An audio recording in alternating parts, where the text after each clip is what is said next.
Olá, eu sou Fernanda Mello, professora de Pneumologia e Fisiologia da Universidade Federal do Rio de Janeiro e atual presidente da Sociedade de Pneumologia e Fisiologia do Estado do Rio de Janeiro, a SOPTERJ. Hoje nós teremos mais um webinar da SOPTERJ. Abordaremos, então, o tema DPOC e vamos abordar alguns aspectos atuais do manejo dessa doença. Contaremos para esse webinar com a coordenação do professor Alexandre Pinto Cardoso, da Universidade Federal do Rio de Janeiro, e teremos a participação de renomados pneumologistas do Estado do Rio, Dr. Elci Rabelo, do Hospital das Forças Aéreas, da Força Aérea, do HFAG, da Universidade de Vassouras, Dr. Leonardo Pessoa, da Universidade Federal Fluminense, e Dr. José Gustavo Pugliese, da Universidade do Estado do Rio de Janeiro e da Casa de Saúde São José. Contamos também com o apoio da Glemark, que viabilizou a realização dessa transmissão. Gostaria, então, de convidar agora o professor Alexandre Pinto Cardoso para iniciar as atividades. Ficamos sem som aí da Fernanda, todo mundo? Não, eu escutei a Fernanda. Estamos com som. Professor Alexandre, consegue me ouvir?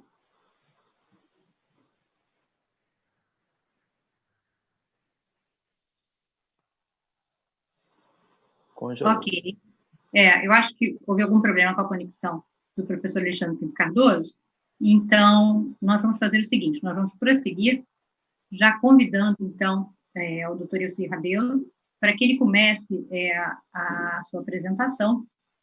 Nós pretendemos fazer várias apresentações e nós também estaremos recebendo, durante a transmissão, as perguntas, enfim, as ponderações de vocês que estão acompanhando essa transmissão. Então, encaminhe suas perguntas, que ao término nós teremos a oportunidade de, então, abordar essas questões com os palestrantes.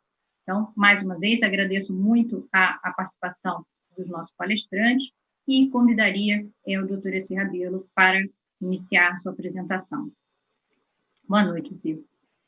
Boa noite, Fernanda. Boa noite a todos. Acho que a gente pode projetar aí, Vicente.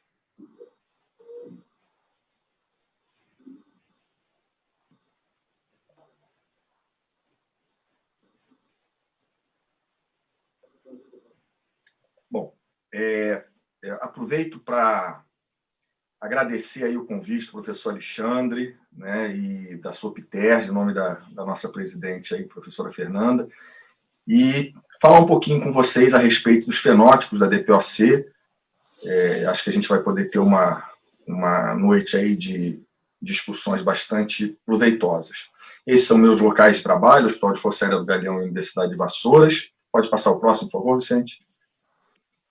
Quando a gente fala de fenótipo da DPOC, a gente está se referindo a um termo que foi cunhado em 1909 e cuja definição se refere à propriedade de um organismo produzida pela interação entre o genótipo, né, as características genéticas, e o ambiente em que ele se encontra.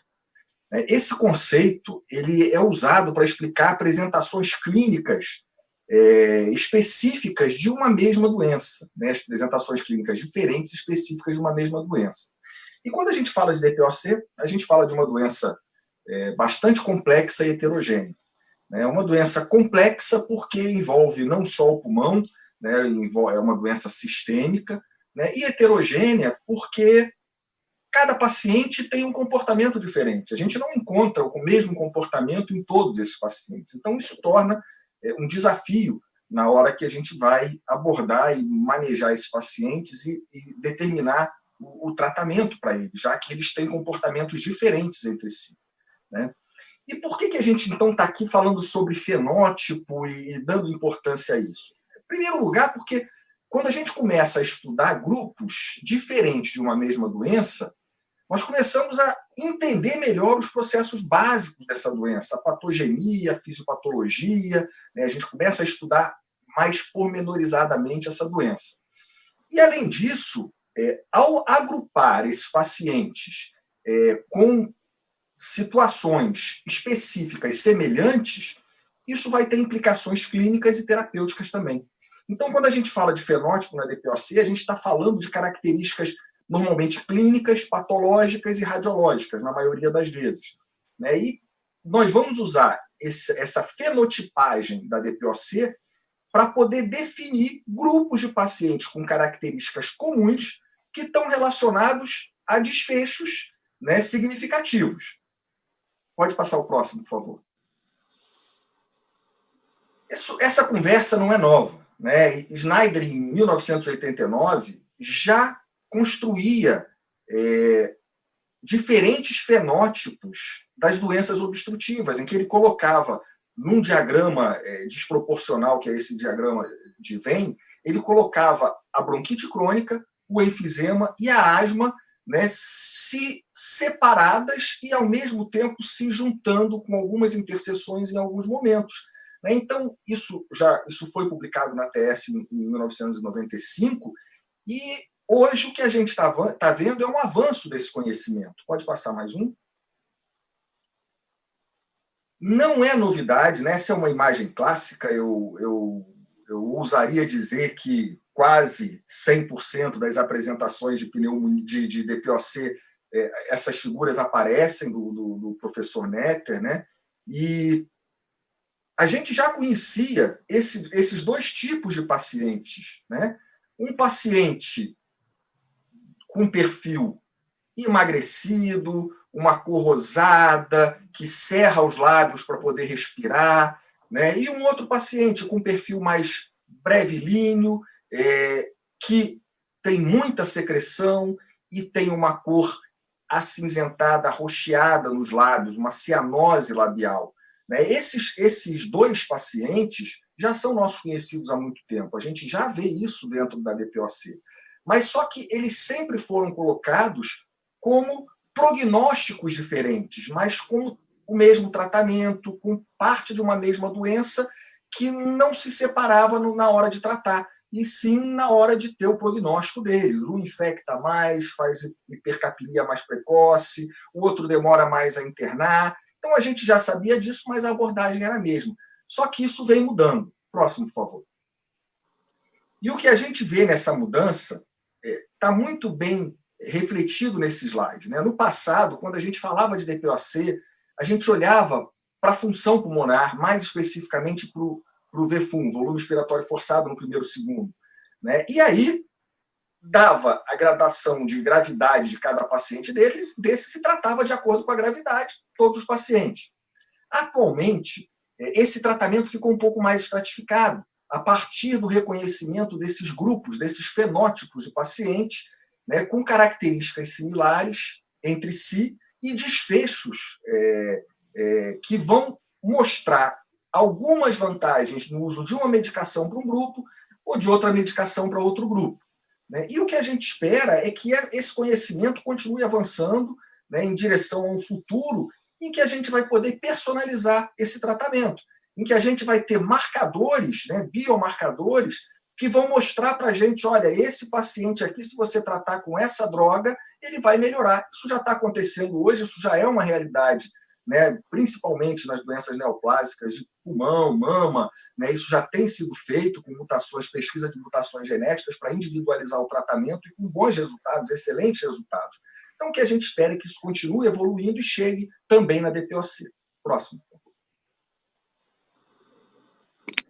Acompanhando essa evolução no GOLD, no consenso global de DPOC, em 2001, tudo era baseado na limitação do fluxo aéreo, como eu falei, baseado na prova de função respiratória. Hahn, em 2010, ele colocou em discussão exatamente esses fenótipos da DPOC, né, chamando de um atributo único ou combinado dessa doença, que descreve diferença entre indivíduos, né, relacionado a resultados que são clinicamente significativos. Esses resultados são sintomas, exacerbações, resposta à terapia, taxa de progressão da doença ou morte. Em 2011, o GOLD, o Consenso Mundial, já começou a incorporar, né, o impacto da DPOC na atividade física e nas exacerbações. Até chegar em 2017, quando a gente começou a ter a farmacoterapia baseada em sintomas e exacerbações, independentemente da limitação do fluxo aéreo. Então, vejam que nas próprias diretrizes, o fenótipo, a fenotipagem, ela vem aparecendo com o passar do tempo, né, e a gente vai falar um pouquinho mais disso lá na frente. Próximo, por favor. Então, quando o Han descreve esses vários potenciais fenótipos, né, ele mostra, por exemplo, quando a gente olha para as manifestações clínicas da doença, né, nós sabemos que um paciente, quanto mais idade ele tem, mais rápido vai ser o declínio da função pulmonar dele. Então, o paciente com DPOC com mais idade vai ter um declínio mais rápido, gerando uma incapacidade mais precoce e, consequentemente, uma morte mais precoce. Aqueles pacientes que têm DPOC e continuam fumando, eles têm uma evolução pior, com uma queda mais rápida do VFUM também. Né? As pacientes do gênero feminino, elas têm uma qualidade de vida pior quando comparada com os do gênero masculino e maior propensão a depressão e ansiedade. Quando a gente fala em depressão e ansiedade, a gente está diretamente relacionando isso a uma maior admissão hospitalar, a maior número de exacerbações, né? E quando a gente olha só para a dispneia como sintoma único, a gente sabe que se um paciente tem muita dispneia, o prognóstico dele é pior. Se ele tem menos dispneia, ele tem um prognóstico um pouco melhor em relação ao desfecho mortalidade. Próximo, por favor.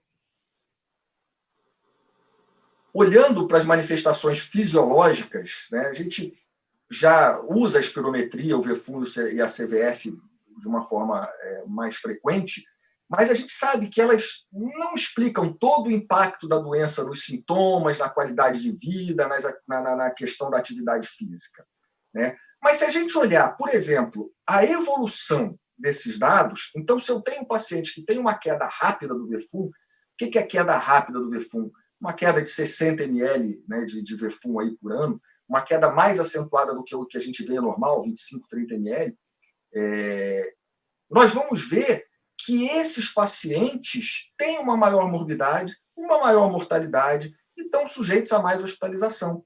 Então, a gente poderia dizer que esses pacientes com queda rápida do VFUM teriam um fenótipo distinto, inclusive com busca de biomarcadores que vão corroborar esse fenótipo. Pacientes que têm hiperresponsividade via aérea também vão ter uma queda mais acentuada do VFUM, né? E quando a gente olha para a difusão do monóxido de carbono, a gente sabe que a difusão é um preditor da magnitude do enfisema, né? Olhando para a difusão, a gente também consegue enxergar hipoxemia em repouso desses pacientes, e a gente sabe também que pacientes com difusão diminuída desaturam mais quando fazem exercício, né? Próximo. Com relação às características radiológicas, a tomografia computadorizada pode ajudar bastante a definir esse grupo de pacientes, né? Primeiro que ela dá uma abordagem quantitativa, ela te diz qual é o grau de acometimento do enfisema, né? Segundo, que ela consegue medir objetivamente o espessamento da parede das veias aéreas proximais, né? E com isso você consegue inferir que esses pacientes têm uma maior probabilidade de exacerbar, né? A piora do enfisema na tomografia, quando você compara um exame prévio com um novo exame e houve piora do enfisema, está relacionada à maior mortalidade e à piora da qualidade de vida. Então, quando a gente olha para essas questões da tomografia computadorizada, a gente consegue enxergar, por exemplo, que no enfisema homogêneo, né, um enfisema que está mais localizado no lobo superior, com VFUM baixo, uma capacidade de difusão baixa, isso pode determinar, né, e a gente ainda vai ver isso com mais detalhes hoje, isso pode determinar uma decisão terapêutica específica para esse grupo de pacientes, que não serviria para outros pacientes com DPOC. Próximo. As exacerbações já estão muito bem definidas, já está bastante bem documentada, elas já fazem parte do GOLD, né? A gente sabe que a exacerbação está relacionada à piora da qualidade de vida, está relacionada à queda da função pulmonar, está relacionada a um provável fenótipo distinto, né? Então, quando a gente enxerga um paciente que é exacerbador frequente, né, e a gente chama de exacerbador frequente aquele paciente que exacerba pelo menos 2 vezes ou mais no último ano, né, ele responde à terapia, geralmente associação de um broncodilatador com corticoide inalatório, né? Há uma forte evidência disso. Pacientes com bronquite crônica que produzem catarro, têm história prévia de exacerbação, podem se beneficiar de tratamentos com anti-inflamatório, como os inibidores da fosfodiesterase 4. Né? Então, são dados que nos ajudam na hora da escolha do tratamento para esses pacientes, e a gente está falando de uma doença só até agora. Próximo, por favor. Além disso, a DPOC é uma doença inflamatória, né? E como eu já falei lá no começo, é uma doença. Existem pacientes que têm uma inflamação sistêmica. E pacientes com esse perfil de inflamação sistêmica têm mais exacerbações e podem ter até 6 vezes maior chance de mortalidade do que outros pacientes com DPOC. Então, isso também pode ser um fenótipo único, às vezes um pouco mais difícil de determinar, mas a gente pode olhar para a elevação dos biomarcadores. Então, PCR, amiloide A, interleucina 6, interleucina 8, TNF-alfa, TNF-beta, leucócitos, são marcadores, são biomarcadores que não estão presentes em todos os pacientes com DPOC, né? Mas eles estão presentes em pacientes que têm inflamação sistêmica. Claro que, como eu disse lá, a gente tem que estudar ainda muita coisa, tem muita coisa ainda para se aprender com relação a isso. Por exemplo, não há nenhuma relação clara com outros aspectos da DPOC, a inflamação sistêmica, né? Quais são os mecanismos que determinam a presença, o tipo ou a gravidade dessa inflamação, isso também não está bem claro, né? O quanto uma terapia para melhorar a função pulmonar, né? O quanto eu tratando a DPOC, eu impacto na inflamação sistêmica, a gente não sabe, né? E se eu fizer uma terapêutica voltada para a inflamação sistêmica, será que eu altero a história natural da DPOC? São todas coisas que a gente vai certamente poder aprender brevemente. Próximo, por favor, Vicente.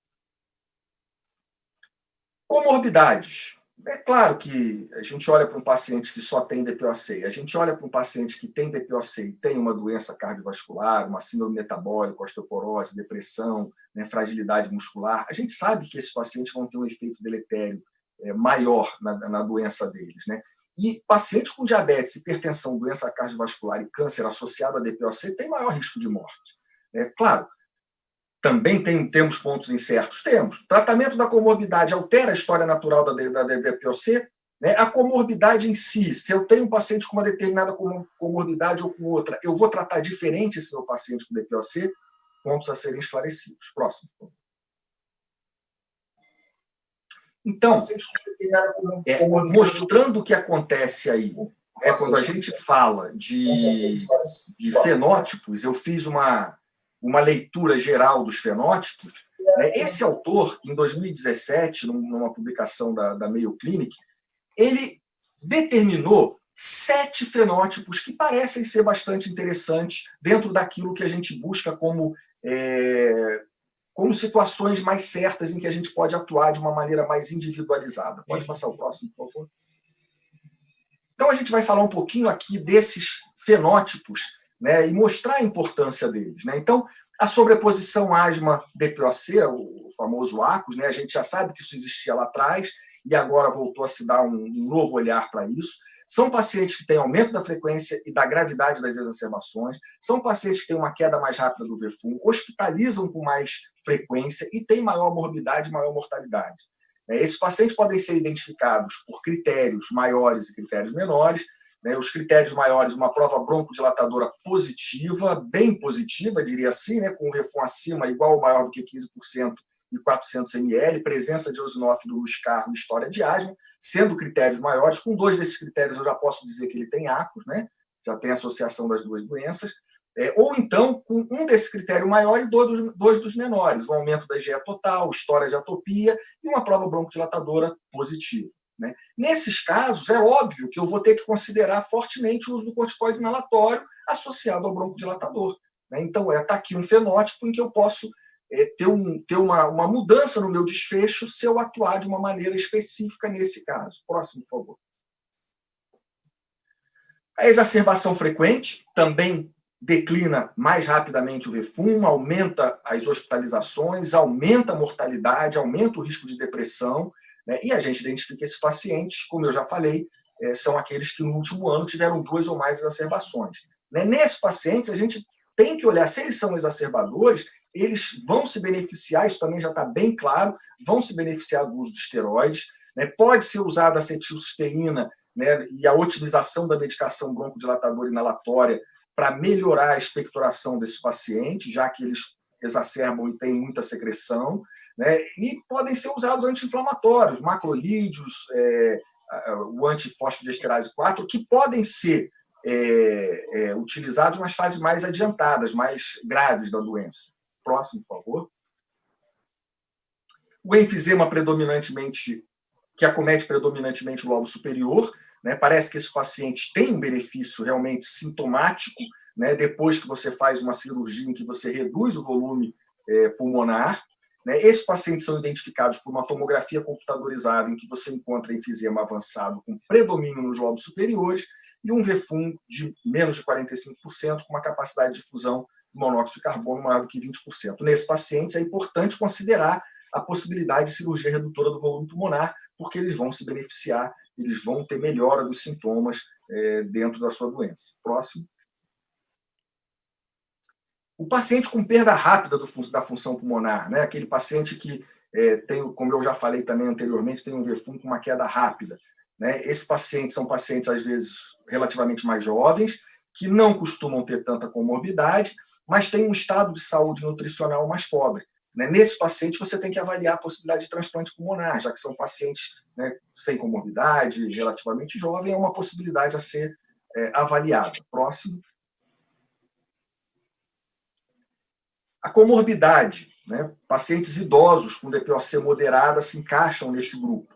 Tem aumento das hospitalizações, tem aumento da mortalidade e tem uma pior qualidade de vida. Né? Você identifica esses pacientes porque, normalmente, eles permanecem sintomáticos a despeito da otimização da medicação que você vai usar.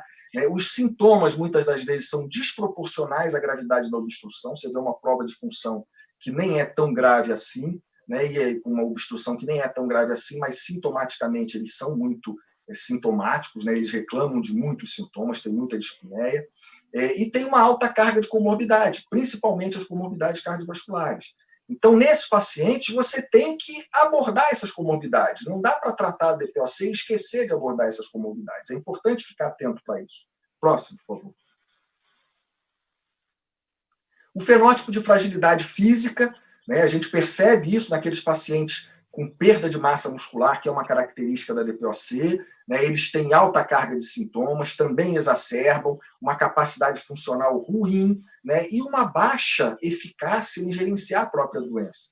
Existem instrumentos para identificar esses pacientes, né, velocidade de marcha de 4 metros, né, testes em que você avalia a movimentação desse paciente, mas o que eu acho que vale a pena numa consulta que você pode perguntar e rapidamente ter a ideia de que esse paciente tem uma fragilidade física, é quando você começa a medir peso, grau de fadiga, fraqueza, inatividade, a lentidão, né, que mostra lá na velocidade da marcha de 4 metros, a lentidão com que ele atinge, né, sai do ponto A para chegar no ponto B. Né, então, você identifica ele por aí, e uma vez identificado com 2 desses 5 fatores que eu falei aí, você já pode dizer que esse paciente tem uma fragilidade física, e esses pacientes a gente tem que ter um cuidado na reabilitação pulmonar, com fortalecimento da massa muscular, com aporte nutricional e psicológico. Então, é importante olhar para esses dados, talvez mais importante do que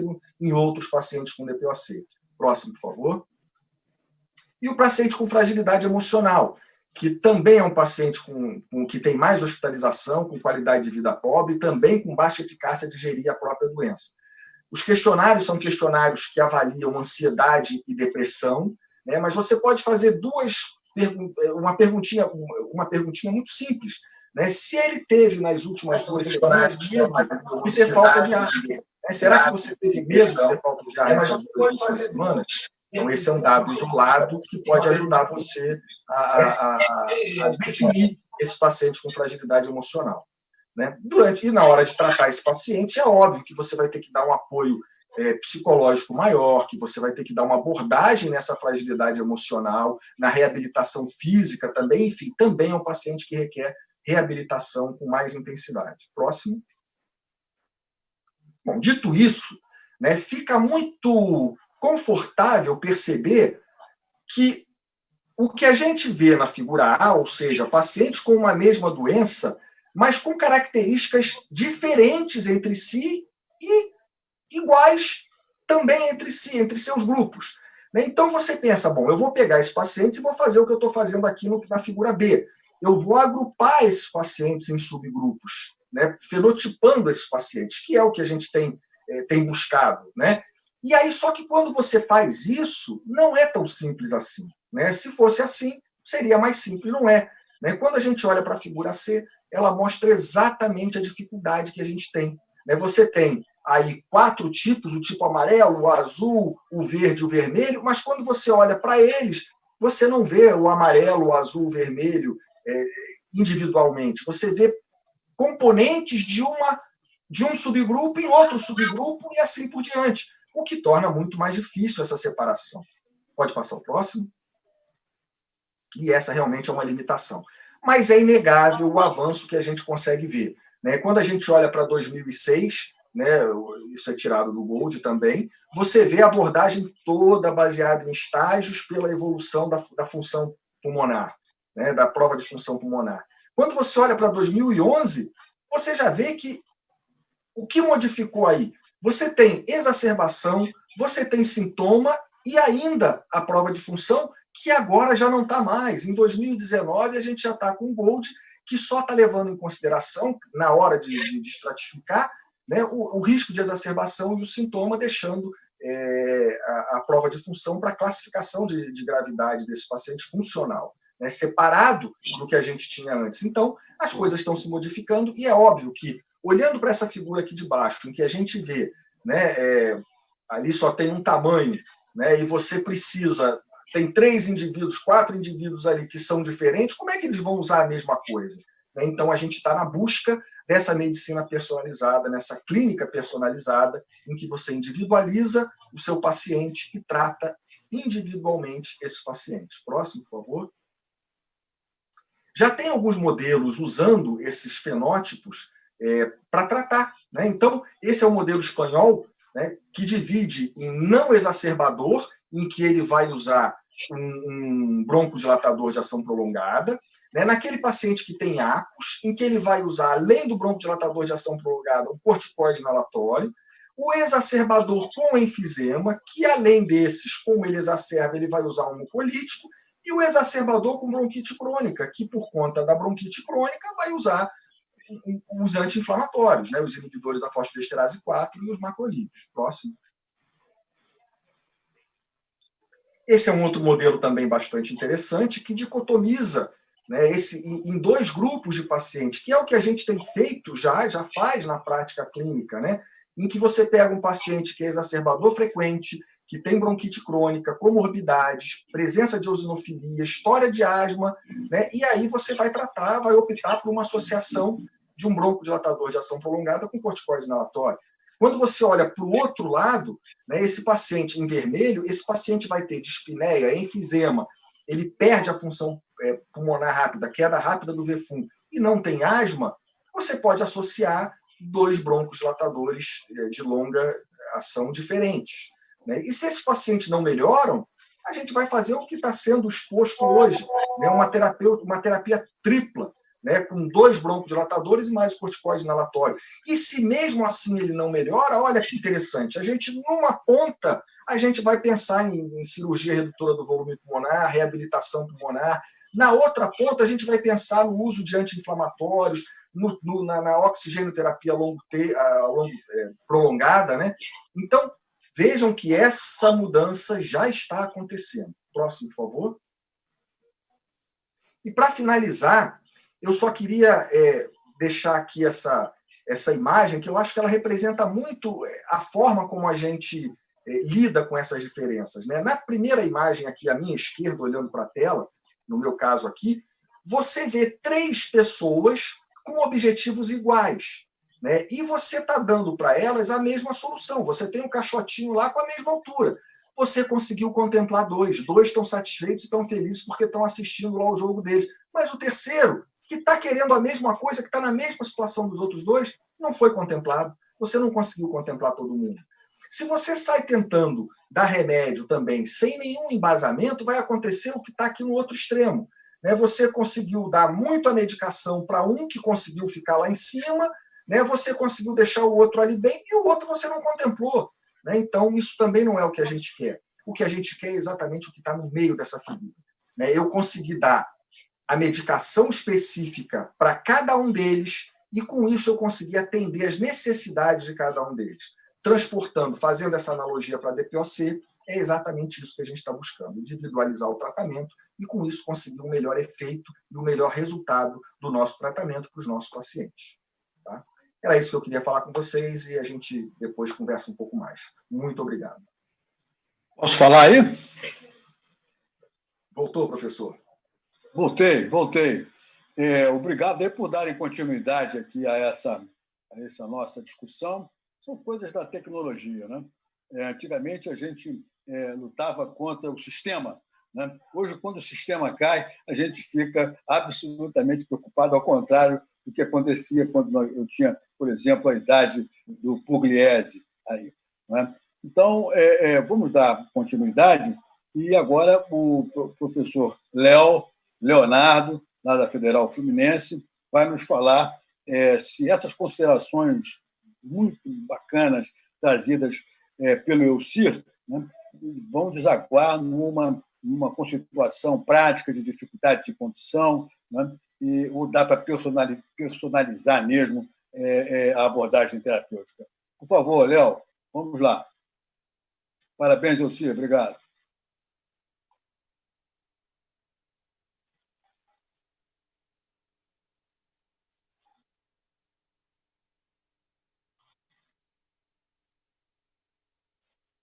Sim.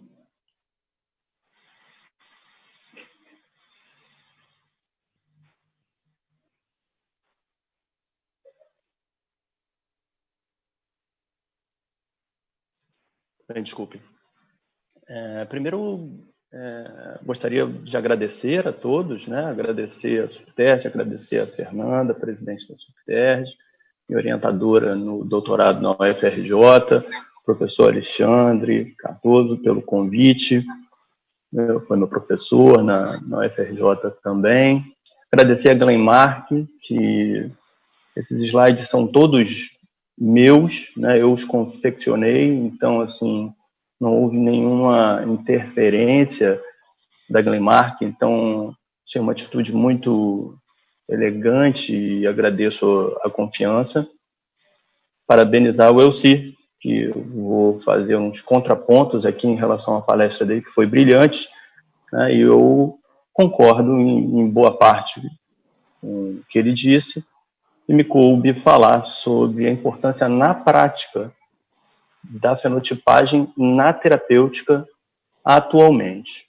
Esses são meus conflitos de interesse. Eu sou coordenador de um programa de tratamento de tabagismo em Niterói. O Elcir comentou que 100% de nós, quando falamos sobre DPOC, usamos essas imagens do Atlas do professor Netter, né, para ligar nome à pessoa. Esse é o Netter, né? E sim, essa história de fenótipos, como eu Elcir disse, é relativamente antiga. Essas imagens caracterizam o paciente bronquítico e o paciente com enfisema. Nós os tínhamos bem separados no passado, um mais exacerbador, com mais infecções, com maior produção de expectoração, o outro nem tanto, com um muro vesicular diminuído, sem as infecções de repetição.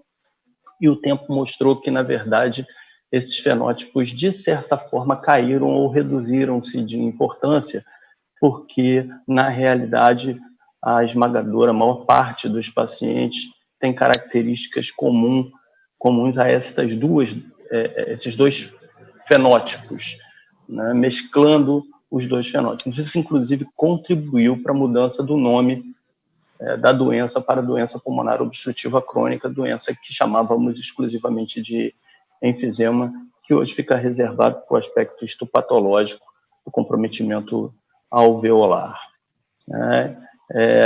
Em seguida, nos últimos anos, né, eu diria na última década, começou-se novamente o estudo dos vários fenótipos, e não tem fim, é uma ciência inacabada isso, né? Você vai lendo os artigos para ver quantos fenótipos existem, até que em dado momento você tem que selecionar alguns para caber numa palestra que fique palatável em 20 a 30 minutos, né? Esses são os principais, a gente vai falar um pouquinho sobre cada um deles, abreviando um pouquinho mais porque você já comentou. O ACO eu considero que depois do bronquítico crônico e do enfisema com hiperinsuflação que a gente comentou anteriormente, é um dos mais antigos, né, mais estabelecidos, mais reconhecidos. Aí, mais recentemente, o exacerbador, ou será esse um braço do bronquítico? O bronquítico costuma ser exacerbador. O declinador rápido, agora, talvez um outro fenótipo, o DPOC eosinofílico. A questão da inflamação sistêmica, separado do DPOC relacionado à obesidade, e a deficiência de alfa-1 antitripsina. A gente vai falar brevemente sobre cada um deles. Então, vamos começar pelo ACO, que nos deixa nessa situação frequentemente, né? O paciente chega a você, diz que teve asma na infância, na verdade ele se refere como tendo bronquite, tendo tido bronquite, e que na adolescência ele remitiu os sintomas, iniciou o tabagismo. Na década de 60, 66% da população brasileira era de tabagista, então era seminatural fumar naquela época, e aos 40 ou 50 anos de idade ele volta a ter sintomas compatíveis com asma, ou passa a ter sintomas também compatíveis com DPOC decorrente do tabagismo, ou isso, na verdade, é uma mescla das duas doenças. Então, asma e DPOC são doenças heterogêneas por si só, né? E ACO não representa uma doença única, um fenótipo único. Então, eu citei esse, que é o mais clássico dos fenótipos de ACO, mas também tem aquele paciente que remodela e a inflamação passa a ser neutrofílica, ele fica mais semelhante a um paciente portador de DPOC, que mais clássico, mas se a gente começar a subdividir os fenótipos de ACO também, aí fica mais complexo. Esse papo fica para outro dia, que é um papo interessante também. Mas não temos uma definição disponível de ACO, tá? Em nenhuma diretriz, e supõe-se, né, através dos estudos, que 25% a 52% dos portadores de DPOC têm esse tipo de fenótipo em alguma gravidade. Se isso corresponder à realidade, e de antemão digo que não concordo, mas os estudos mostram, não concordo com a minha realidade, a minha prática, mas metade dos pacientes com DPOC terem ACO é acima do habitual, mas se fosse a realidade, metade dos pacientes com DPOC teria indicação de uso de corticoide inalável. Ou se é a realidade, né? Quando você vai fazer estudo com os pacientes que, teoricamente, ou possivelmente tenham ACO, há vários critérios que você utiliza para o estudo, né? E cada estudo utiliza um critério, não há unificação. Isso é ruim, que você não pode extrapolar os dados, né? E talvez você não alcance o mesmo resultado que se observa no estudo.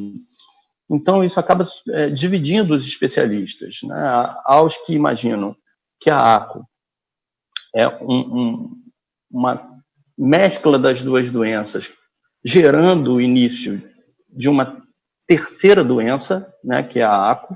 Então, asma e DPOC se mesclariam e daí surgiria a ACO, que não é mais asma nem DPOC, ou essas doenças se juntam e caminham paralelamente, né? É até delicado usar o termo sobreposição nesse caso, né? E hoje, no último gino, é como se descreve, que elas andam associadamente, né?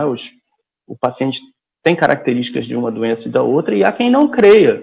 Não acredito na ACO, né? Eu acho que na verdade, no mundo há carência de espirometria. Então, não necessariamente aquele paciente que teve asma na infância e depois fumou, tem DPOC, ele pode ter exclusivamente asma, mas a pouca disponibilidade de recursos, especialmente além da espirometria, por vezes faz oferecer o diagnóstico para aquele paciente de ACO. Talvez ele seja só um asmático fumante. O exacerbador, né, a gente já, quando subdividíamos em apenas dois fenótipos, bronquítico e enfisematoso, o bronquítico era tido como exacerbador, então uma coisa só. Hoje já se questiona isso, né? Se o bronquítico necessariamente é exacerbador. O que é ser exacerbador? Ter 2 exacerbações por ano, ou uma que gere hospitalização.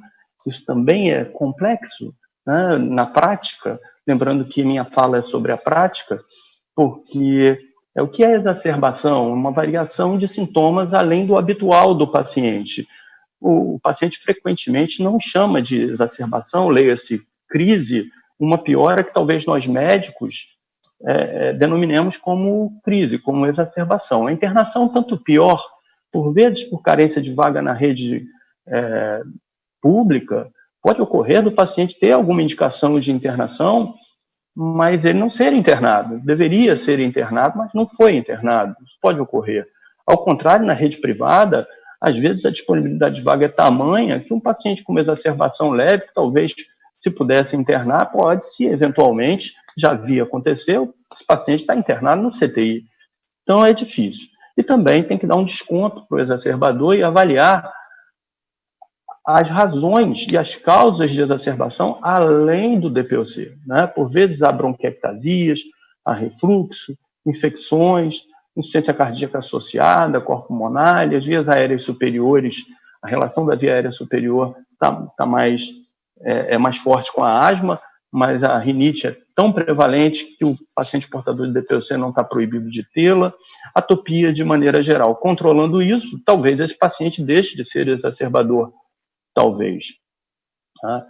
Mas nós fomos educados que o exacerbador usa corticoide. Quando a gente vai para o GOLD, está lá, né? O broncodilatador é comum ao paciente A, B, C e D. Tudo bem. Eu digo para os alunos lá, né? Olha, o DPOC, broncodilatador, usa-se sempre. A corticoide, talvez. Para asma, usa-se corticoide sempre. Broncodilatador, talvez. Mas se a gente forçar os olhos, a gente observa que aqui estão os exacerbadores que eu acabei de citar. E não necessariamente o corticoide está por aqui, né, propõe o GOLD. Pelo menos como primeira opção. Se o paciente tem um MRC baixo, é LAMA a primeira sugestão. E se o paciente é do D, dos pacientes mais graves, a primeira opção ainda não é corticoide. O que, sim, vou revelar para vocês, não estou de pleno acordo. Tá?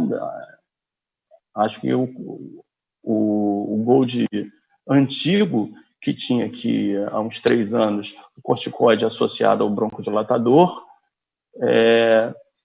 era mais compatível com o que eu vejo na minha prática e na minha clínica diariamente. Mas está indicado, para os pacientes eosinofílicos, isso é, aqui o corticoide, paciente exacerbador, D, e os asterísticos mostrando aqui que se a eosinofilia estiver acima de 300, aí sim você deve ceder ao corticoide. Tudo bem, o corticoide tem lá seus efeitos adversos, e o paciente com DPOC frequentemente é idoso, então a gente tem que supervisionar, fazer a dose mais baixa possível, mas eu acho que há fenótipos que hoje a gente não tem tanto estímulo para usar o corticoide, eu vou abordar isso à frente, mas eu acho que a gente deveria repensar, reavaliar. Mas para o paciente com eosinofilia e exacerbador, aí sim, né, é um preditor de resposta ao corticoide inalável, especialmente se acima de 300. Né? Paciente da categoria D, com exacerbador acima de 300, com MRC alto, ele é candidato a usar a terapia tripla. Os valores de corte, no entanto, são questionáveis. Esse 300, especialmente no Brasil, é questionado. O paciente exacerbador, tendo muita crise, usa muito corticoide oral, então, às vezes, ele vem de ter usado um corticoide oral e a eosinofilia não é 300. Então, isso acaba, às vezes, fazendo questionar se deve-se usar o corticoide ou não. A minha resposta, desde já, é sim. O declinador rápido, o Elcir abordou, é um paciente, às vezes, quando você se dá conta de que está diante dele, por vezes já é tarde, né? Ele perde função pulmonar muito rapidamente, em curto espaço de tempo, né? E para você oficializar o diagnóstico de declinador rápido, você teria no preciosismo da academia, que não considero preciosismo, avaliar o VF1 por 2 anos e ver que ele está perdendo muita função pulmonar diferente da média, como eu se comentou, mas precisa dessa avaliação seriada. A maior parte dos pacientes que chegam para mim com DPOC chegam com radiografias 1000, tomografias 1000, exames de sangue, eletrocardiograma e nenhuma espirometria para a gente suspeitar de que esse paciente tem essa condição no nosso primeiro encontro. Não é absolutamente no primeiro encontro que a gente tem essa suspeita. Não temos uma terapia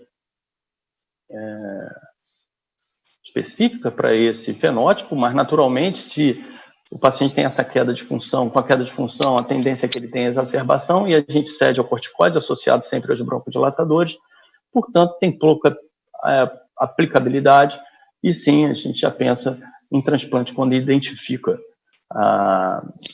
que está diante do paciente com esse declínio e perda da função pulmonar.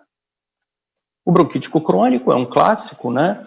E aí é clássica também o conceito, né? Tosse por pelo menos 3 meses, com expectoração por pelo menos 2 anos consecutivos. Não é assim para os mais jovens que a gente faz a anamnese, né? Se você perguntar isso para o paciente, ele não te entende. Você tem tosse há 3 meses consecutivos nos últimos 2 anos. Então, assim, às vezes a anamnese não pode ser colhida, tem que ser arrancada, tem que ser bem investigada para você suspeitar disso. Era um antigo bronquítico crônico simples, que era só uma parte da fisiopatogenia do DPOC. O aspecto tomográfico pode sugerir, e na prática clínica é difícil, às vezes, né, diferenciar. Começa a mistura dos fenótipos, o Elci também comentou isso, né, porque pacientes, por vezes, têm características comuns a mais de um fenótipo. E, nesse caso, o especialista deve tentar alocá-lo no grupo em que ele considera mais adequado. Tem-se essa liberdade, né? Mas, sim, esse paciente bronquítico ele não é exacerbador também, ele não tem uma eosinofilia, não tem reversibilidade após o teste broncodilatador, a IgE, a atopia, não tem asma na infância? Não tem, mas ele tem 7 irmãs com asma.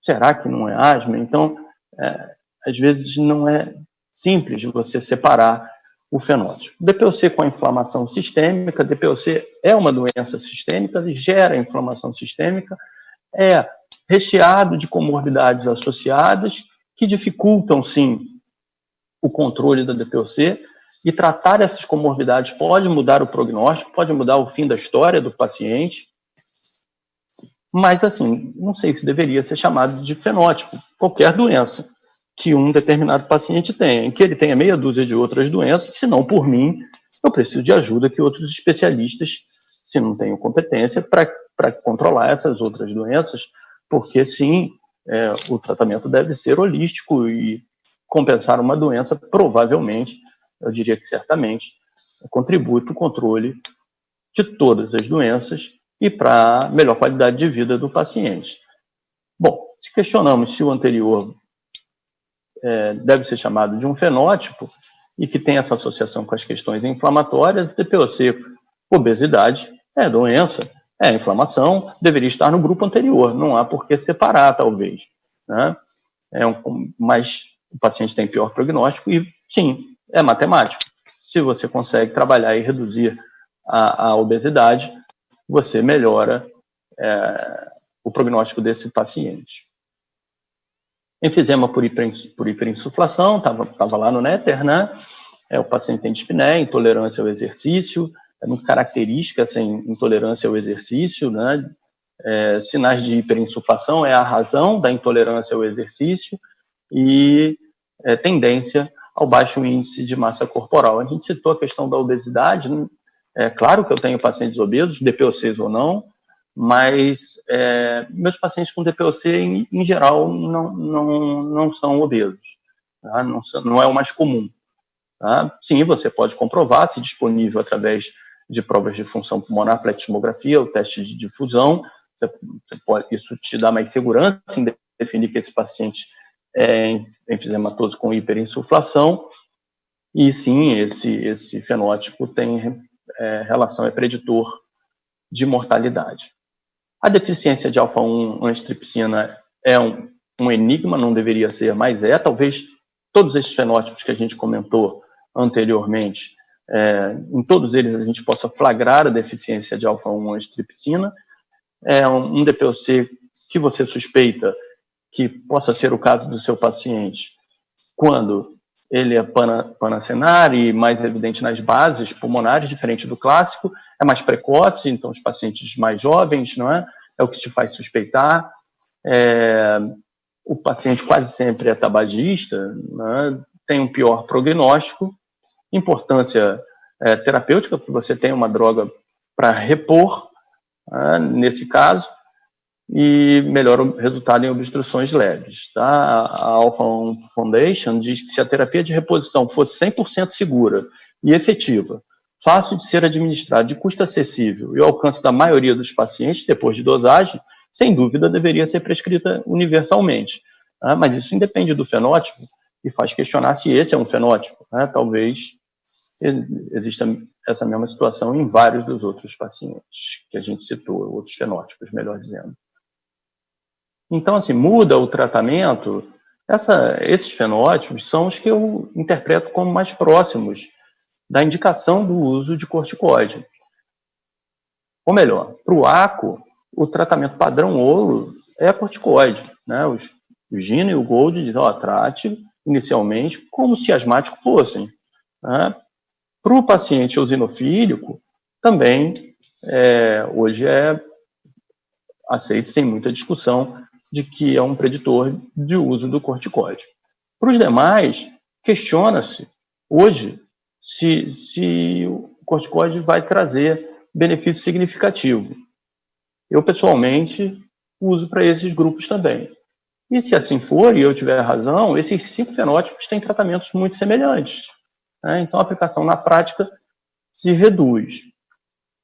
Como disse, não sei se são merecedores de serem convocados, chamados de fenótipos, porque tem comorbidades associadas, mas tudo bem. Aqui sim, o enfisema, raramente ele é puro, né? Mas quando acontece, você chama um aluno para ver, que caracteristicamente enfisematoso, e a deficiência de alfa-1 antitrypsina é algo que pode ser comum a todos, em maior ou menor grau, a todos esses ditos fenótipos. Então, assim, como é que você faria o tratamento, então, Leonardo? Não estou menosprezando os fenótipos. Acho que é importante a gente estudar os fenótipos e avaliar outros e tentar terapias específicas, alocar esses pacientes em subgrupos. É o conceito do fenótipo, né? Para tentar predizer o prognóstico e predeterminar um tratamento, eu acho que é algo extremamente válido. Né? Uma ciência inacabada, eu acho que vai dar frutos, revelo. Mas hoje, a aplicação prática, a gente tem algumas limitações. Mas aqui não se discute para todos os pacientes portadores de DPOC, a gente faz o tratamento do tabagismo e das demais comorbidades, as vacinas, a reabilitação pulmonar para o paciente enfisematoso com hiperinsuflação tem peso 2, mas todos os pacientes com DPOC se beneficiam. Às vezes é a única atividade deles, então seria interessante que ela estivesse mais difundida no mundo, né? A reposição de alfa-1 antitrypsina, acho que isso vale para todos. Os broncodilatadores, como disse, precisam ser usados para todos os portadores de DPOC, independente de fenótipos, né? Mas falando lá dos fenótipos do passado, a gente poderia chamar de enfisema e bronquite. Os broncodilatadores, um par deles ou não, dependendo da situação associada ao corticoide inalável, eu citei para quem eu usaria, hoje onde não se tem discussão é para o ACO e para o eosinofílico, para o restante eu uso corticoide inalatório, então aqui a gente poderia alocá-los como bronquíticos, e talvez usar outros anti-inflamatórios, porque a inflamação talvez seja mais neutrofílica, caso até aqui a gente não obtenha o sucesso desejado e não ofereça ao paciente a qualidade de vida que ele merece. Então, sim, o paciente além de tudo que a gente citou, usaria o roflumilaste ou a azitromicina, e a gente poderia batizá-lo de DDC, né, DPOC de difícil controle, E, sim, os pacientes que eu não consigo a terminologia melhor, hardcore, aceito sugestões, usaria as terapias tidas como complementares ou alternativas, como suplementação de oxigênio, cirurgia redutora de volume, o tratamento endoscópico e o transplante. E aí a ousadia, claro, é uma brincadeira, a gente chamar de Gold 2021 para simplificar, né? E as conclusões são vários os fenótipos e outros deverão ser considerados e devem surgir, e eu acho que a gente deve pesquisar sobre os existentes e os futuros, isso é extremamente válido. Eu tenho interesse, curiosidade e torço para que tenham mais aplicabilidade do que temos hoje, mas a importância prática atual tem algumas limitações, apesar de deixar claro, tem valor. Então, assim, mais no desejo do que na certeza que mais expliquei, que compliquei, né? Eu me despeço e agradeço. Para quem não conhece, para os mais jovens, esse é o Chacrinha, né? Um apresentador de TV que dizia: eu não vim aqui para explicar, eu vim para confundir, era um dos jargões dele. Então, muito obrigado a todos. Obrigado, Leonardo. É uma excelente apresentação, como sempre. Vamos dar continuidade e vamos ouvir agora o nosso José Pugliese para dar cores, digamos assim, definitivas nas apresentações iniciais. Por acaso, José, muito obrigado. José Gustavo, vamos lá. Ok, professor, obrigado, viu? Obrigado, Fernanda, pelo convite. É um prazer estar aqui com o Leonardo e o Cir também para a gente discutir. Então, coube a mim, já que o assunto inicial foi falar sobre os fenótipos, coube a mim começar sobre as válvulas endobrônquicas, para quem que a gente vai escolher, para quem que a gente vai deixar esse tratamento, né? Será que tem algum desses fenótipos aí que a gente vai tratar melhor? Como é que a gente seleciona o doente para usar válvulas endobrônquicas? Aí embaixo, os dois hospitais que eu trabalho, Pedro Ernesto e a Cacel São José. Pode passar. Então, por que a gente vai falar de válvulas endobrônquicas? A gente está falando de uma doença extremamente frequente, a DPOC, de grande morbimortalidade. Então, assim, ela impõe ao doente muita limitação de qualidade de vida, muita limitação de exercício e um grande prejuízo na qualidade de vida. E a gente tem um tratamento clínico que é muitas vezes frustrante. A gente vai lá, faz terapia tripla, bota na reabilitação, tudo mais, mas muitas vezes você não tem uma resposta importante. O doente, a despeito de tratamento clínico estar otimizado, ele não melhora funcionalmente. Ele continua sofrendo da doença dele. Então, por que não pensar em alguma outra coisa? Pode passar. Essas são as válvulas que são disponíveis no mercado. Acredito que no Brasil só tem a de cima. Eu aproveito para dizer que eu não tenho nenhum conflito de interesse com a indústria. O racional da válvula é que elas fazem um mecanismo valvular unidirecional, permitindo que o ar apenas saia dos brônquios, dos lobos que você tratar, idealmente assim esvaziando esse lobo. Pode passar? Então, o que a gente teria seria... Pode dar um clique, que a gente vai selecionar esse pulmão. Pode passar. Então, a gente teria esse pulmão aqui. A ideia é que você tenha esse pulmão enfisematoso grave e que você consiga, de alguma forma, com as válvulas, fazer com que ele reduza, permitindo a expansão de um pulmão um pouco mais saudável e melhorando a dinâmica mecânica ventilatória e a troca gasosa. Pode passar? Então, a gente teria uma redução do lobo com um enfisema mais grave, expansão de um pulmão mais sadio, melhora da mecânica, melhora da troca gasosa. Pode passar. Essa ideia começou com esse estudo NET Trial de 2003, quase 20 anos atrás, que comparava cirurgia redutora de volume com terapia medicamentosa. Pode passar. E foi visto cirurgia aberta versus tratamento clínico. Teve uma maior mortalidade no grupo de doentes operados. A gente já imaginava que isso era razoavelmente esperado. Você submete o doente só a tratamento clínico, ou se você submete a uma toracotomia, um doente que já tem algumas comorbidades, você vai ter uma mortalidade inicial maior. Mas uma análise posterior mostrou que um subgrupo com doença no lobo superior e baixa capacidade de exercício poderia ter algum grau de benefício. Então, e aí com o tempo, o pensamento da comunidade foi o seguinte: será que você consegue reduzir esse lobo sem submeter o doente a uma toracotomia, sem submeter o doente a um procedimento cirúrgico? Pode passar. E aí vem o VENT Trial, esse estudo de 2010, pode passar, que estudou, que foi o primeiro estudo com válvulas, né, que um tratamento endoscópico do enfisema. Pode passar.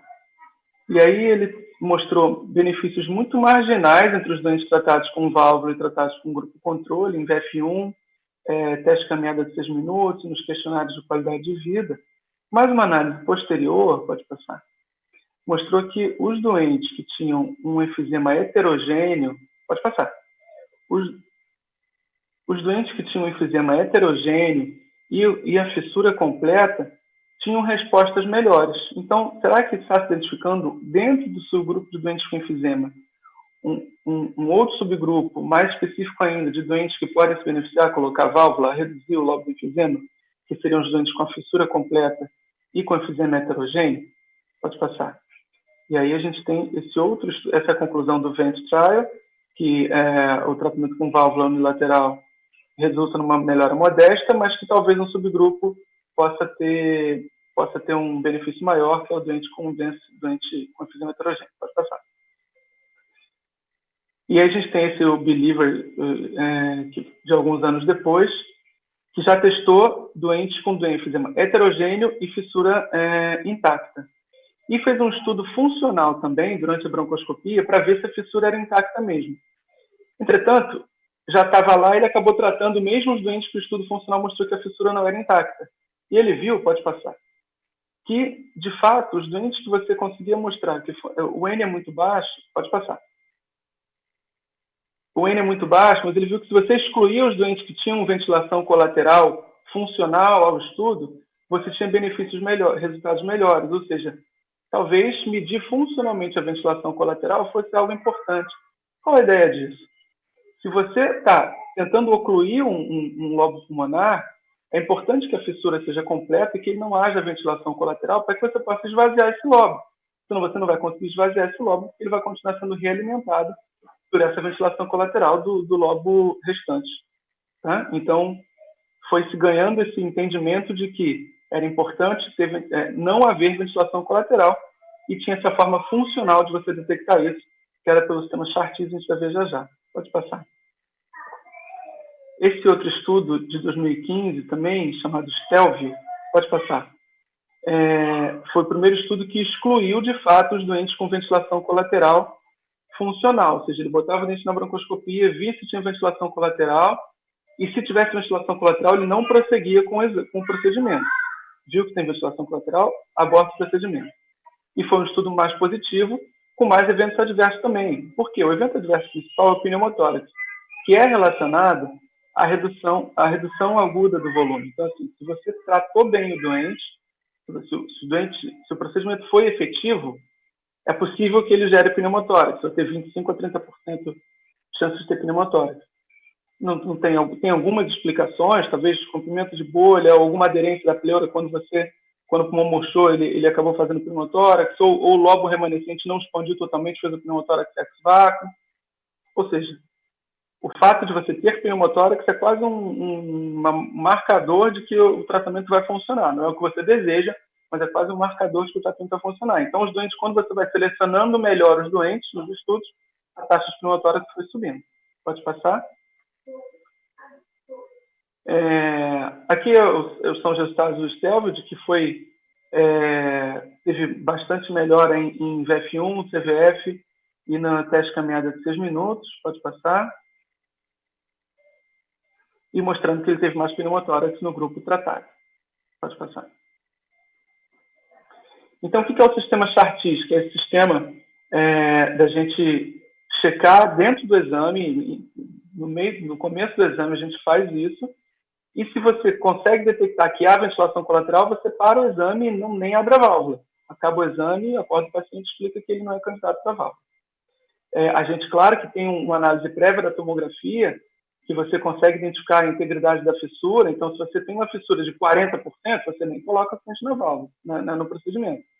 Mas se você tem acima de 75%, acima de 90%, idealmente, você vai colocar e vai estudar com o sistema Chartis. A ideia é que você, como na figura a gente está vendo aí, você oclua o lobo que você quer tratar, com um catéter específico, você infla um balão e você permite o fluxo unidirecional. Você permite apenas, esse catéter permite o fluxo apenas de saída do ar.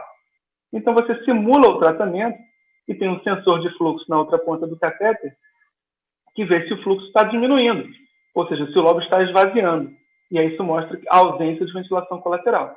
Pode passar? Essa é a imagem que a gente tem. Pode passar uma vez. Marcando essa fita azul aí, foi o que eu botei para marcar o fluxo mantido. Se o fluxo está mantido, o outro lobo está alimentando esse lobo que você fechou e a ventilação colateral é positiva e você aborta o procedimento. Tá? Isso já aconteceu com a gente algumas vezes. A gente tem uma cisura que parece completa, acima de 75%, a gente pede a válvula, mede o procedimento, prepara o procedimento todo, começa a broncoscopia, o primeiro passo é fazer o Chartis. Botou o Chartis, o fluxo não caiu, a ventilação colateral positiva, acabou o exame, você nem abre a válvula, acorda o doente e vai para o tratamento clínico. É um pouco frustrante, mas é melhor do que você colocar a válvula sabendo que não vai funcionar. E pode passar, na figura de baixo, a gente vê o fluxo caindo. Essa é a imagem que você quer ver quando você está fazendo o Chartis para colocar a válvula. O fluxo está caindo, significa que não há ventilação colateral, você pode seguir em frente, porque você tem chance de conseguir reduzir o volume desse lobo. Pode passar. Aqui um videozinho, vamos tentar ligar do sistema Chartis. Vamos passar para ver se a gente consegue ver. O vídeo é longo, mas eu vou mostrar só o primeiro minuto. Ali a tela do sistema.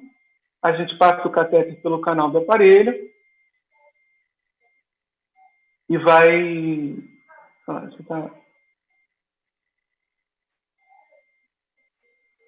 Está um pouquinho quadro a quadro, mas eu só acho que é interessante, talvez não seja a realidade de algumas pessoas que estão vendo, então só para a gente entender, esse é o catéter Chartis, na xilocaínazinha, vai passar por dentro do catéter do canal do aparelho.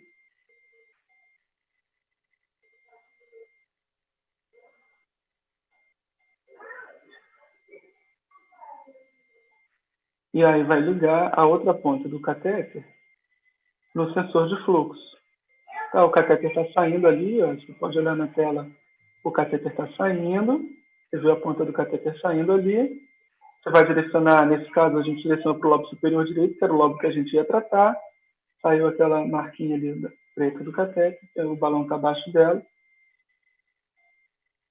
tá? E aí a gente vai inflar o catéter. Pode diminuir o som. Fala um pouquinho mais alto. Tá Fala um pouco mais alto. Tá, então ali, a gente passou o catéter ali, botou no lobo superior direito, retirou o guia do catéter, que dá o torque, né, para a gente poder entrar com ele ali, vai conectar o sensor de fluxo, ele joga um pouquinho de ar para dentro para tirar um pouquinho de secreção que possa ter ficado. Essa seringa de 20 aí vai ser para jogar um ar só para esvaziar o catéter, para garantir que não tem secreção, nada disso. E aquela seringa menorzinha ali, é a seringa que a gente vai inflar o balonete e vai começar a medir o fluxo. Uma vez feito isso, inflou o balonete, a gente vai ver na tela o fluxo, vai ver na tela o balão inflado, e aí liga, o balão vai inflar, e aí liga naquela tela ali do lado, você seleciona qual lobo você fechou, a gente vai selecionar ali o lobo superior direito, e depois começa a ver aquela curva de fluxo que eu mostrei anteriormente, aquela curvinha laranja. Vai começar a aparecer daqui a pouco. Tá? Deu ok e aí começa. É assim que funciona. Pode passar. E aí você espera alguns minutos para ver se o fluxo começa a cair. Pode suspender o vídeo, gente? Isso. Isso aí é como a gente mede a heterogeneidade do enfisema. A gente falou ali enfisema heterogêneo, enfisema homogêneo. Como é que a gente mede isso? Tem alguns softwares, a gente usa esse software específico, que ele mede a porcentagem de pulmão enfisematoso, que ele define como menos 950 unidades de Hounsfield por lobo. E a heterogeneidade, a maioria dos estudos trabalha entre 15 e 10 de diferença de pontos percentuais. Então, a diferença entre um lobo e outro for maior do que 15 é um enfisema heterogêneo, o enfisema menor do que 15 é um enfisema homogêneo. Pode passar? Nesse caso, a gente tem a diferença ali à direita de 29 e à esquerda de 18. Então, teoricamente, os dois, você poderia tratar dos dois lados, tem enfisema heterogêneo dos dois lados. Qual lado a gente vai tratar desse caso aqui? Lá na última linha tem a integridade da fissura, pode passar. À esquerda tem a fissura integridade de 87%, a gente vai tratar, então, o lobo superior esquerdo, nesse caso. E aí escolhe o tamanho da válvula pelos tamanhos dos lobos e vai fazer o chartis, confirmando que a fissura está completa, confirmando a ausência de ventilação colateral, a gente prossegue com o tratamento. Pode passar. Aí também a gente vê a integridade da fissura também com esse software, acima de 75%, idealmente acima de 90%. Pode passar. Mas será que só enfisema heterogêneo que pode receber o tratamento? Tem esse trabalho aí de 2016 chamado IMPACT, que viu melhora nos doentes com enfisema homogêneo também. Quanto mais hiperinsuflado, melhor o doente, para poder você tratar, para ter o benefício. Os benefícios foram menores do que no enfisema heterogêneo, mas existe benefício, é algo que você pode começar a considerar, que a gente pode começar a considerar tratar os doentes com enfisema homogêneo. Pode passar? Esses foram os resultados do IMPACT. Teve melhora no VF1, no volume residual e na teste caminhada de minutos no questionário de St. George, e uma grande porcentagem de pacientes com uma resposta clinicamente importante. Pode passar. No próximo agora são 2 trials. Até agora os trials todos de enfisema heterogêneo eram unicêntricos, então de um centro só. Esse próximo trial Transform e o IMPACT vão ser trials multicêntricos que foram positivos também para enfisema heterogêneo. O IMPACT pode passar. O IMPACT com 12 meses o Liberate, desculpa, com 12 meses de observação, de follow-up, com resultados positivos. Então, mostrando que, ganhando corpo, a ideia de que enfisema heterogêneo com fissura intacta, doente com doente muito hiperinsuflado, com essas condições tomográficas e funcionais, vão ser bons candidatos a gente colocar a válvula. Pode passar. Então, em quem a gente coloca? A gente já viu na tomografia que tem que ter fissura intacta e de preferência enfisema heterogêneo. Funcionalmente, o doente tem que ter um VF1 entre 15% e 45% do previsto. Ele tem que ser um doente hiperinsuflado para poder se beneficiar, então a gente vai querer ver uma CPT acima de 100%, um volume residual acima de 175%, e tem que ter um grau de disfunção, e tem que ter tem que ter limitação funcional. Então tem que ter um teste caminhada de 6 minutos menor do que 500 metros. Tá? E uma DLCO abaixo de 45. Pode passar. Em quem a gente vai evitar fazer? O cara que tem exacerbação frequente, porque a válvula pode diminuir o clearance de secreção e piorar as exacerbações. Então, mais 2 intervenções nos últimos 12 meses, a gente vai ver se tem alguma coisa para a gente ganhar, otimizar tratamento, macrolídeo, alguma coisa para poder tentar otimizar. A gente fez isso num doente recentemente. Ele internava toda hora, a gente começou o macrolídeo, ele melhorou bastante, a gente botou a válvula, ele ficou ótimo, foi um caso de bastante sucesso. O doente que está fumando não é um doente aconselhável a gente fazer. Bronquiectasia por causa da secreção e por causa da exacerbação frequente. E doença coronariana instável, basicamente, é o doente que a gente vai evitar fazer também. Pode passar.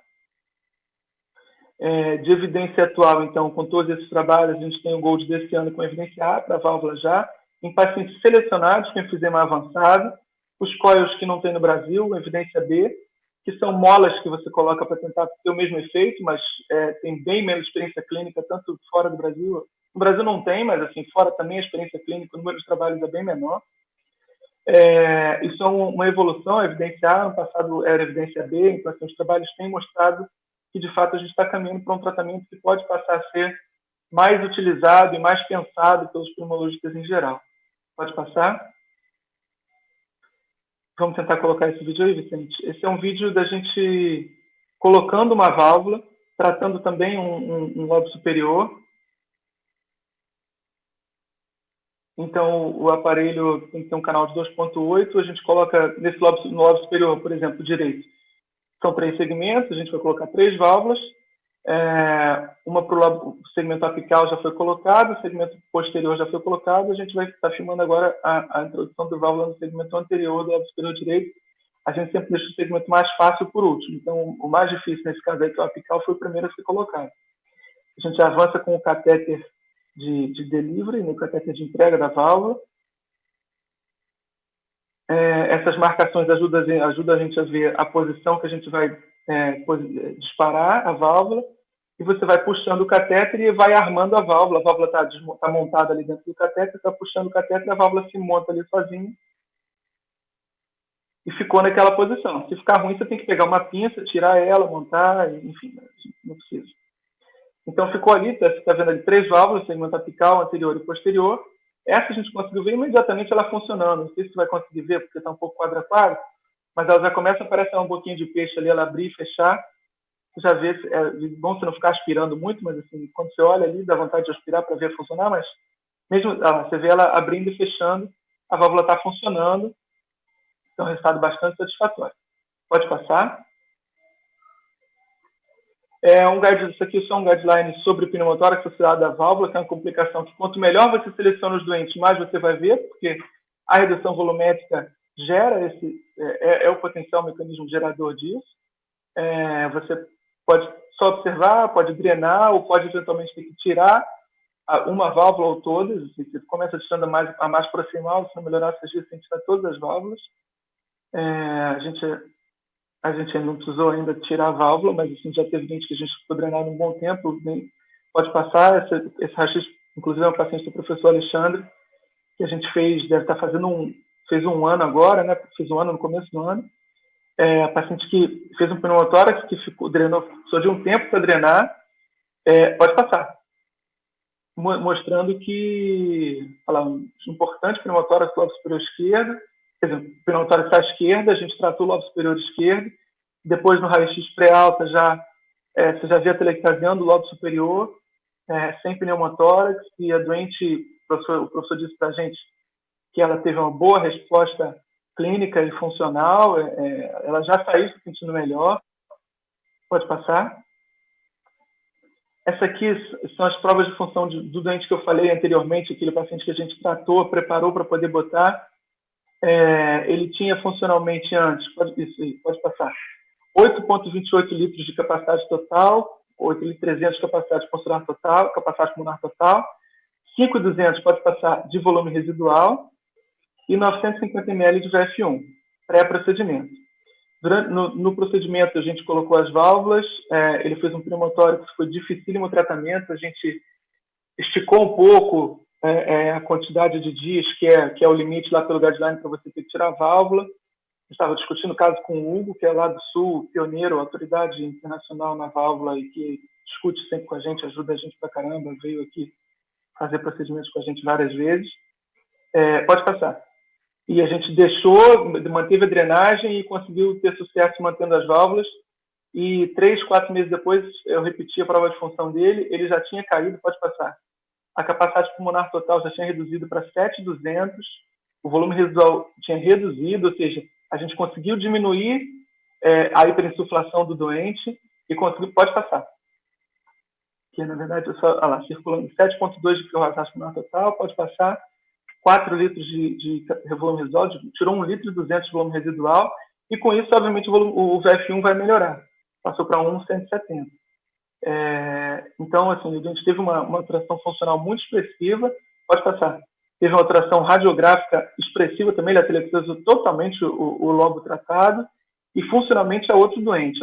Era um doente que era muito cansado, não conseguia fazer absolutamente nada, e ele tem hoje em dia uma qualidade de vida muito melhor após esse procedimento. Foi um procedimento muito satisfatório.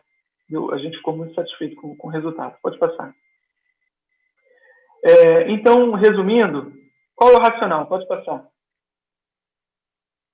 É uma redução volumétrica do lobo mais afetado e melhora da mecânica ventilatória, né? O porquê da válvula. Pode passar. De evidência, a gente já falou de vários trabalhos, a gente tem hoje em dia uma evidência A pelo GOLD para doentes selecionados com enfisema importante. Pode passar. Basicamente, o que a gente quer é o doente hiperinsuflado com enfisema heterogêneo e, muito importante, ele ter ausência de ventilação colateral. Se eu falei em algum momento de circulação colateral, vocês me perdoem o ato falho, mas sempre quis dizer ventilação colateral. O procedimento, pode passar, é um procedimento que é bem factível, assim, a gente precisa do sistema Chartis, se selecionar o tamanho das válvulas tanto com o software, tem 2 tamanhos de válvula, e o canal pode ser um aparelho simples, só tem que ter um canal terapêutico, de pelo menos 2,8 milímetros. Pode passar, a principal complicação é o pneumotórax, que você trata observando, ou drenando, ou eventualmente tirando uma válvula ou todas. Pode passar. Aqui a gente pode... A equipe que a gente colocou desde o nosso primeiro procedimento, já deve ter alguns anos. O João Pedro Leonardo, junto comigo, a gente está desde o começo nisso. Aí nessa foto também tem o Hugo, que é da Hugo Oliveira, lá do Sul, que ajuda a gente desde o primeiro procedimento. Gustavo, nosso pneumologista também, o Anderson, cirurgião, e o nosso anestesista também está aí ajudando. O Rafael estava aí ajudando a gente desde o primeiro procedimento. É isso, eu agradeço muito a Fernanda, professor Alexandre, e é um prazer sempre estar conversando com vocês. Obrigado, Pugliese. Não sei por que você está de máscara aí, mas foi reconhecido, que é o único fotografia que está de máscara, né? Eu acho que nós acertamos muito em fazer hoje, né?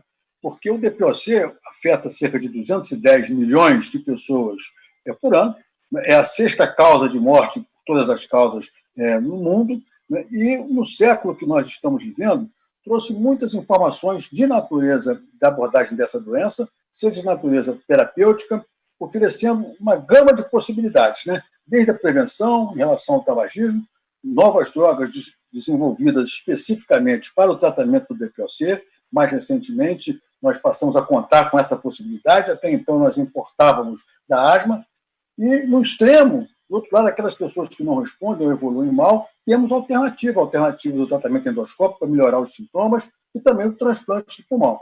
De modo que nós temos toda uma gama de possibilidades de abordar esses pacientes. Eu queria fazer, ainda temos tempo, né, umas perguntas aos nossos palestrantes, né? A primeira delas é o seguinte: eu fiquei com a impressão, Leonardo, na sua apresentação, né, a gente tem uma informação dos dados, né, que cerca de 20% dos pacientes com DPOC que talvez se beneficiassem do uso de corticoide inalado. Da forma como você apresentou, eu fiquei com a impressão que talvez fosse um pouco maior. Acima de tudo, em relação ao... Pergunta para todos aí, para a gente comentar, né? Com aquele declinador rápido, né? O que é exatamente um declinador rápido, né?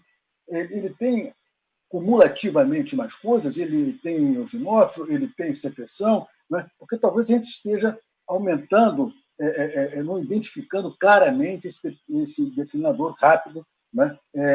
Para diferenciá-lo do ponto de vista de uma abordagem. E, por fim, uma pergunta outra, que é para todos, volto a dizer, né? Assim, você tem um paciente, não é TPOC usual, que não exacerba, mas que tem um eosinófilo com mais de 300, você trata, ou vocês tratam com corticoide, utilizando unicamente esse fator? Então, para começar aí, né, vamos começar, portanto, com o Leonardo.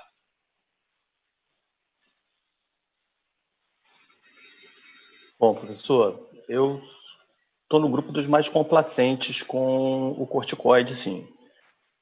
Então, como comentei, o paciente não necessariamente tem que ter 300 de eosinófilo, ou não necessariamente tem que ser caracteristicamente com perfil bronquítico, ou não tem que ser necessariamente um exacerbador, ou melhor, ele não precisa ter o conjunto dessas características para eu ceder a experienciar o corticoide inalável na dose menor possível para ele e observar se o que eu observo nesse caso, mortalidade, eu observo qualidade de vida, sim, mas eu observo fundamentalmente exacerbação e a clínica como soberana, se a secreção diminuiu, se os processos infecciosos se reduziram.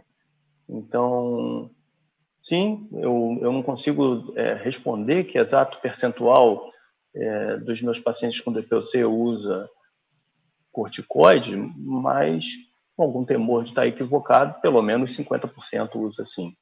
Né? A gente, como especialista, acaba se defrontando com os pacientes mais graves, inevitavelmente. Né?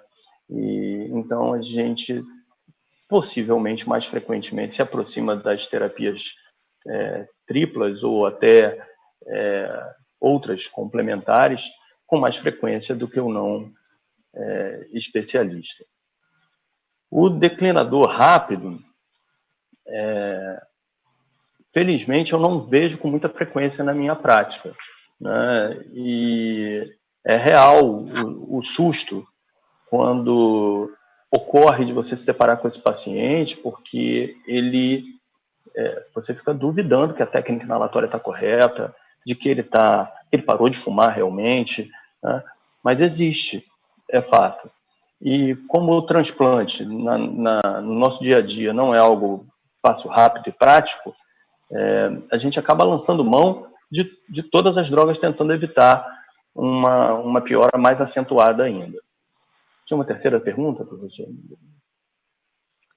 Bom, os comentários são essencialmente esses, né? Tinha um em relação se você utilizava como critério para utilizar o corticoide apenas o eosinófilo com mais de 300. Não. Em teoria, esse paciente, né, com mais de 300, não exacerbador, ele tem indicação de usar corticoide. Mas, em geral, essas coisas acontecem associadamente. Ele é exacerbador e tem mais do que 300. Agora, invertendo um pouco, né, se ele é exacerbador e tem 220, eu não vou conseguir privá-lo da experiência de usar o corticoide inalável com um ou com um par de broncodilatadores. Elstir, o comentário? Tenho sim, professor. Eu acho que foi muito parabenizar aí o Leonardo e o Zé Gustavo pelas apresentações excelentes, né? Muito, muito bom estar aqui com vocês, compartilhando essas discussões. Eu acho que a DPOC é uma doença que incomoda a gente, né? Nós, como médicos, ficamos incomodados com a falta de um resultado como a gente gostaria de ter, né? Como nós temos hoje. Eu que comecei tratando asma com aminofilina, né? E hoje a gente vê o quanto tempo a gente perdeu, né, em não dar corticoide para os nossos asmáticos. Hoje a gente consegue controlar muito melhor os nossos pacientes com corticoide inalatório, com poucos efeitos colaterais, enfim. E eu acho que na DPOC a gente está buscando isso. É esse pulo do gato que a gente está procurando, né? Eu acho que cabe a nós também sairmos um pouco da nossa acomodação na prática clínica. Por que eu estou dizendo isso? Porque o senhor citou aí, por exemplo, a pesquisa do eosinófilo, né? Os trabalhos que tem buscado aí uma indicação do fenótipo eosinofílico na DPOC, eles mostram que o escarro induzido é um preditor ainda melhor dessa eosinofilia, né, vamos dizer assim, do que o eosinófilo no sangue. Então, eu acho que a gente precisa fazer mais, eu acho que a gente tem que ousar um pouco mais, né? Quando a gente está aqui conversando, eu saio daqui com vontade de, poxa, eu tenho que botar isso na prática, mas a gente acaba meio que sentando em cima dos resultados que a gente tem hoje e deixando de trazer para a prática clínica do nosso dia a dia essas pesquisas que atrapalham um pouco a nossa percepção. Então, eu faço aqui uma meia-culpa e dizer que hoje em dia a gente consegue fazer, eu fiz muitas vezes lá, pedi ao pessoal lá do Fundão da Pneumologia para fazer escarro induzido nos meus pacientes para pesquisa de BK. Por que não a gente começar a fazer mais escarro induzido para procurar um aumento de eosinófilo, a presença de eosinófilo no escarro induzido de pacientes com DPOC e ter um marcador aí, um biomarcador para poder utilizar melhor o corticoide nesses pacientes. Quem sabe com isso a gente não vai conseguir essa melhora tão desejada. Então, eu acho que com relação a eosinofilia, que talvez seja o melhor, eu acho que das pesquisas que a gente tem aí, é o melhor biomarcador que a gente tem para usar. Né? Então, eu acho que a gente precisa trazer mais isso para a prática clínica, eu acho que está faltando isso. Né? E com relação ao declinador rápido, o Leonardo falou muito bem.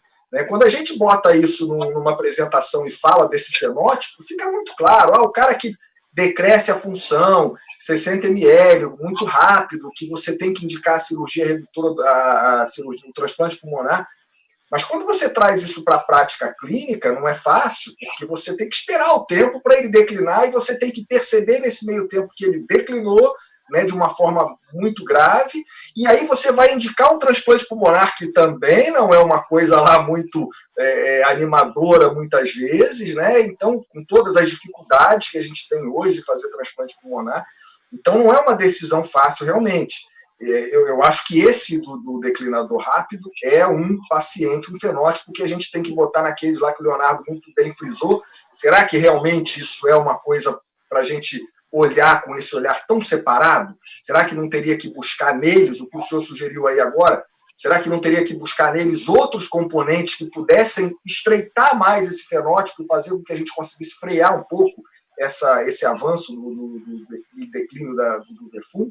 Então, eu acho que é por aí, mas eu concordo com o que o Leonardo falou, eu acho que é um desejo nosso de que essas pesquisas avancem, né? Tem aí o estudo do senhor Pedidini, né, que são 10 anos aí de evolução de pacientes com DPOC, e nesse estudo eles já estão percebendo que o paciente no DPOC não fica estático ali, ele estava lá no momento, eles estudaram com 5 anos e agora vão abrir de novo para 10 anos para fazer outro estudo, e o que vai se ver é que muita gente que a gente achava que era uma coisa vai virar outra, mas eu acho que esse é um estudo que vai trazer algumas respostas para a gente, vai apontar em alguns caminhos, e tomara que isso aconteça para que a gente possa dar uma qualidade de vida melhor para os nossos pacientes com DPOC. Queria fazer uma última pergunta, se é que não teremos tempo assim para muitos comentários, né? Mas fica com a sensação, né, do Visconti, naquele filme O Gato Pardo, né? Às vezes a gente tem que fazer uma grande revolução para continuar como estávamos, né?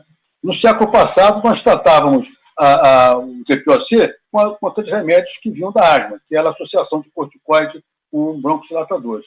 E agora, depois de tanto desenvolvimento, será que estamos voltando ao início? Né? Eu penso diferente. Né? Eu acho que realmente o papel do corticoide no DPOC é importante, mas eu acho que está restrito a um determinado percentual. Não devemos alargar esta indicação, porque o remédio tem efeitos colaterais também, etc. Agora, um outro aspecto que eu queria discutir com vocês rapidamente é o seguinte: existe step down no DPOC? Nós fazemos muito isso na asma, né? Começamos com uma dose plena e depois podemos reduzir e fazemos step down em DPOC. Posso começar? Até o ano passado, a resposta, ou retrasada, a resposta era não existe step down em DPOC. Agora existem algumas exceções, né? Você pode experimentar no paciente, por exemplo, B, um broncodilatador, a indicação mais adequada é o LAMA, mas se você não observa melhora na qualidade de vida do paciente, você está estimulado, está indicado a utilizar o LABA associadamente, e se isso não muda, você pode retirar o LABA.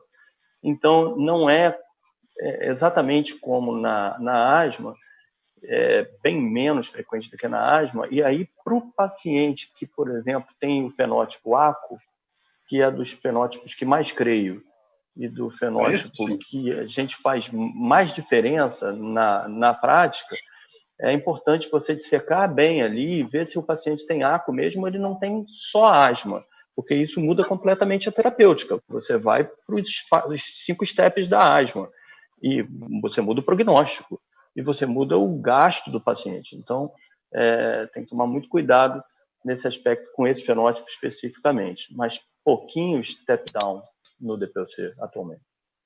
Bom, eu queria agradecer a vocês. Estamos aqui com o nosso limite de tempo esgotado, tivemos um pico aí de 70 e poucas pessoas nos assistindo. Eu agradeço a participação de cada um de vocês, foram explanações e apresentações excelentes que me induziram, pelo menos, a curiosidade e ao estímulo de continuar estudando. Professora Fernanda, passo a palavra à senhora para encerrar e fazer os seus comentários finais. Eu agradeço, Alexandre, sua coordenação foi ótima. Alexandre conseguiu né, e a vocês que participaram como palestrantes, foi bastante bem desenhado esse encontro, justamente para que a gente pudesse refletir sobre esses diferentes aspectos, né, que é o que nós gostaríamos mesmo, de ter uma terapêutica voltada, como o Ciro bem falou, que é uma terapêutica voltada para aquilo que, de fato, o nosso paciente precisa, né? Identificar quem, de fato, se beneficia e qual é o melhor benefício que nós podemos oferecer a esse paciente. E Carlos Donato fez uma excelente exposição mostrando como a gente faz isso na prática. E aí vieram as discussões complementares, né? O acesso ao diagnóstico, a questão da avaliação funcional respiratória, a importância de se valorizar esse tipo de acompanhamento, a questão do monitorização de descarga, ou seja, quanto a clínica é soberana, mas como existem ferramentas que poderiam estar mais acessíveis frequentemente para essa tomada de decisão. E Zé Gustavo vem agora falar sobre as outras alternativas, que é a questão das intervenções e como elas podem também melhorar a qualidade de vida dessas pessoas, não é? Ganhar literalmente um novo fôlego, né, para caminharem com essa doença por mais tempo, com uma qualidade de vida melhor. Então, assim, eu agradeço enormemente a participação de vocês, a coordenadora Alexandre, porque a ideia foi justamente refletirmos sobre esses diferentes aspectos, onde nós estamos no conhecimento, e as palestras foram excelentes e, de fato, contribuíram para as reflexões e mostraram que existem diferentes caminhos e que, enfim, né, é uma doença que tão prevalente, mas que ainda precisa ser vista em vários aspectos que nós estamos aprendendo e que nós estamos vendo novas perspectivas para oferecer o melhor cuidado para os nossos pacientes. Então, agradeço muito a vocês, agradeço aqueles que assistiram, acompanharam até agora conosco, como o Alexandre falou, foram mais de 70 pessoas nas horas de pico, e esse material vai estar disponível depois, também no site, para aqueles que queiram rever ou ver em outra oportunidade. Então, agradeço a todos vocês, uma boa noite e bom jogo para vocês. Boa noite. Obrigado, Fernando. Boa noite. Abraço, professor. Obrigado a todos. Foi muito bom.